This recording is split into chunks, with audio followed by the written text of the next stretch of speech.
Otep à tous, bien-aimés frères et sœurs, la Chine vient de sortir un nouvel avion long métrage, le C-929, ou plutôt Chine 929. Le C là, ça veut dire Chine, parce que c'est un projet qu'ils avaient commencé avec la Russie, ça s'appelait CR, donc Chine-Russie 929. Mais la Russie, à cause de la guerre en Ukraine, a eu des difficultés financières parce qu'il fallait réorienter les investissements russes dans l'armement, dans l'équipement, et puis voilà, pour mener à bien cette guerre. Donc la Chine a continué ce projet seul. C'est un avion de 280 places, qui est plus, en tout cas en ce qui concerne la technologie, qui est plus avancé que le Boeing 787 par exemple. Et comment on appelle l'avion des Européens là, l'A380. C'est une innovation technologique qui inquiète l'aviation occidentale, le domaine, l'industrie aéronautique occidentale. Parce que déjà le C-929 est très avancé. Et en ce moment, les Chinois parlent de C-939 et C-949 qui sont en cours maintenant de réalisation, puisque le C-929 est terminé. C'est fini, l'avion devrait commencer à rentrer en ligne maintenant. Ils ont fait plus de 3000 essais qui ont marché à merveille. Donc, l'avion est prêt à décoller et à prendre des passagers. C'est destiné à occuper le marché asiatique. Donc, les Américains et les Européens,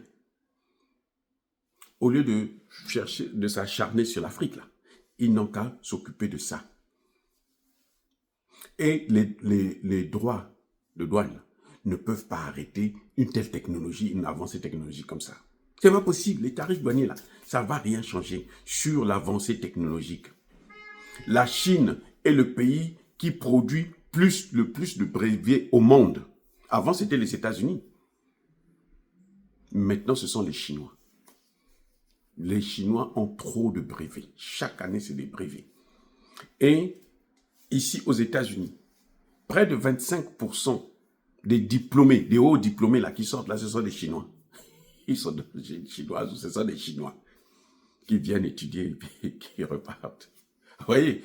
Donc, l'Amérique a commis l'erreur de réduire l'homme noir à néant, de freiner l'évolution à la fois commerciale et industrielle, éducative des hommes noirs. C'est ça le vrai problème de l'Amérique. Que les gens n'en parlent pas, mais en fait, le vrai problème, c'est là. Vous prenez une partie de la population, une grande partie de la population. Vous prenez ça, vous les réduisez à zéro. C'est-à-dire que vous les détruisez, vous détruisez tout ce qui peut leur permettre de s'émanciper sur le plan économique, sur le plan financier, sur le plan humanitaire, sur le plan... C'est-à-dire que vous les détruisez, vous faites d'eux des dépendants des autres communautés. Aujourd'hui, là, la plupart des cadres qui sortent dans les universités américaines, ce sont des étrangers. 45%, ce sont des étrangers. Chinois, Indiens, Bangladesh, machin. 45%. Comment vous pouvez vous évoluer comme ça? Vous avez une grande population, mais que vous avez réduit à de simples consommateurs. Vous ne voulez pas qu'ils puissent s'enrichir et d'autres gens viennent s'enrichir dans votre pays. Mais les autres, là, quand ils repartent chez eux, là, les Noirs américains, ils sont chez eux ici. Comme ils sont chez eux aussi en Afrique, bien sûr. Donc, eux, ils ne comptent que sur le bonheur de l'Amérique. Mais l'Indien, le Chinois, le Bangladesh, il a son pays d'origine. Il est venu seulement, il s'enrichit. Et puis, vous savez, Alibaba, le géant chinois de la vente en ligne, Il a fait ses études ici aux États-Unis. Mais le système qu'il est en train d'utiliser là, c'est quel système? C'est bien le système créé par les Américains. Parce que l'Amérique s'est dit, nous, on va écraser les Noirs, on va favoriser d'autres gens. Maintenant, ça se retourne sur l'Amérique. Vous voyez le problème? Là, maintenant, les Chinois, c'est l'Amérique qui a développé la Chine. L'Amérique n'a jamais pensé qu'il faut développer l'Afrique. Alors que c'est l'Afrique qui a fait de l'Amérique ce qu'elle est devenue.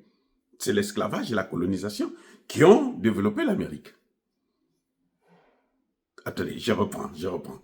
C'est l'esclavage et la colonisation qui ont fait ce que l'Amérique est devenue aujourd'hui. La Maison Blanche, elle a été construite par des esclaves noirs. Le palais de l'Élysée a été construit par des esclaves noirs. Ils ont tout fait pour écraser ceux-là et favoriser les autres. En se disant que non, avec eux là, il faut les maintenir dans les... Maintenant, ils sont en train de payer ça eux-mêmes. Parce que ceux qu'ils ont aidés là, ce sont ceux qui sont en train de les détruire.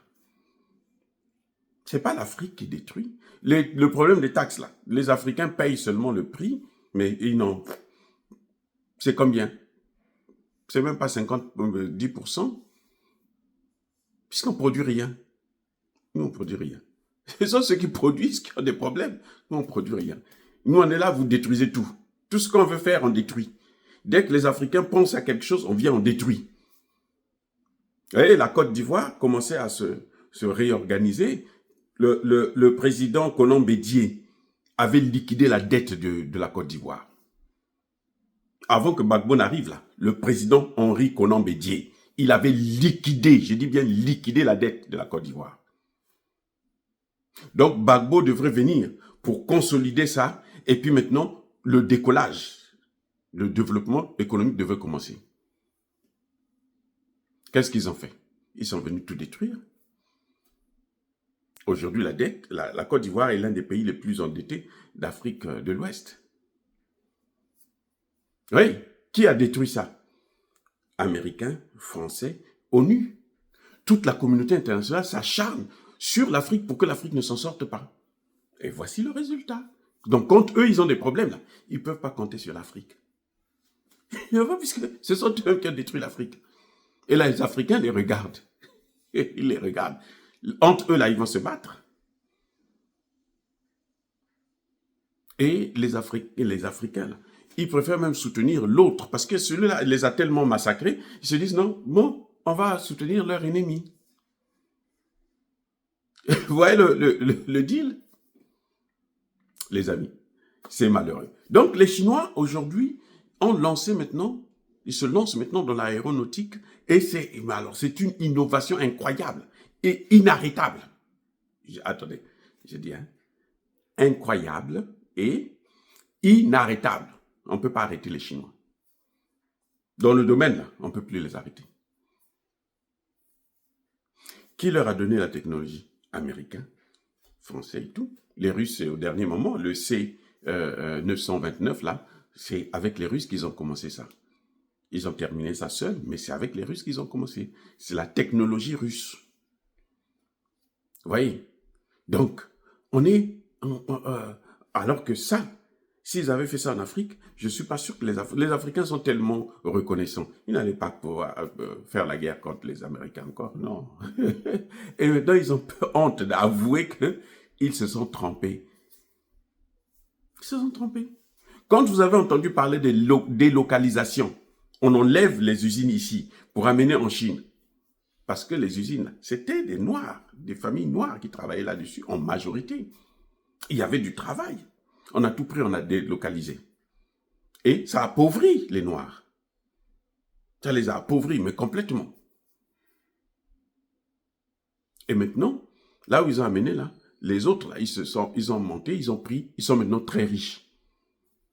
La Chine détient plus de 1250 milliards de bons des trésors américains. Si la Chine dit aujourd'hui, bon, tout ça là, je retire ça, je vends ça, l'Amérique s'écroule.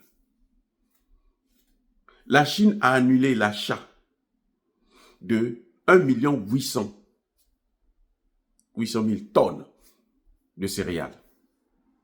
Bien sûr, elle est allée s'approvisionner en Chine, en Russie. Vous savez quoi, ce que ça a donné? Une perte de 22 milliards de dollars aux États-Unis. C'est Trump qui dit, c'est pas moi, c'est Trump qui dit. La même Chine que eux, ils ont élevé. Voyez. Les amis, encore une fois de plus, soyez bénis, abondamment bénis par le Dieu des Kémites et par nos ancêtres évangélisés, mais que tous ceux qui persécutent le continent africain, le pillent et le déstabilisent, qu'ils soient noirs, blancs, chinois, arabes, juifs, indiens ou qui qu'ils soient punis, maudits, foudroyés, neutralisés, écrasés, effacés par le Dieu des Kémites et par nos ancêtres évangélisés. Vive l'Afrique éternelle, j'ai dit et j'assume.